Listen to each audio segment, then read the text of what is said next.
বিশ্বকাপ ফাইনালে স্পেনের কাছে আর্জেন্টিনার নাটকীয় হার। মাঠে ৯০ মিনিটে হতাশা শেষ হতে না হতেই সেই ক্ষোভ ছড়িয়ে পড়ে রাজধানী বুয়েনোস আয়ার্সের রাজপথে। ঐতিহাসিক ওবেলিস্ক এলাকায় সমর্থকদের সঙ্গে পুলিশের ব্যাপক সংঘর্ষে উত্তপ্ত হয়ে ওঠে পুরো এলাকা। জলকামান, টিয়ার গ্যাস, রাবার বুলেট সবই ব্যবহার করতে হয়েছে আইনশৃঙ্খলা বাহিনীকে। তবে এর সঙ্গে দেশটিতে চলমান রাজনৈতিক অস্থিরতার সম্পর্ক আছে কিনা তা খতিয়ে দেখছে পুলিশ। বিস্তারিত মাহফুজ মুকুলের রিপোর্টে।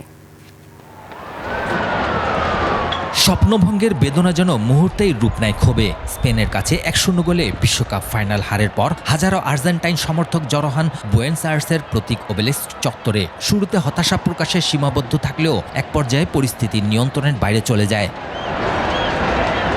বিক্ষুব্ধ সমর্থকদের একটি অংশ পুলিশকে লক্ষ্য করে ইটপাথর ও কাচের বোতল ছুঁড়ে মারতে শুরু করে। জবাবে দাঙ্গা police tear gas, rubber bullet ও জলকামান ব্যবহার করে জনতাকে ছত্রভঙ্গ করে।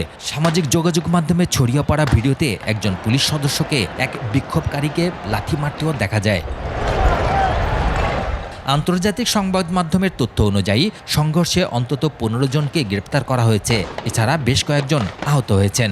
যদিও তাৎক্ষণিকভাবে হতাহত বা গ্রেপ্তারের বিষয়ে আনুষ্ঠানিক কোনো তথ্য নিশ্চিত করেনি কর্তৃপক্ষ।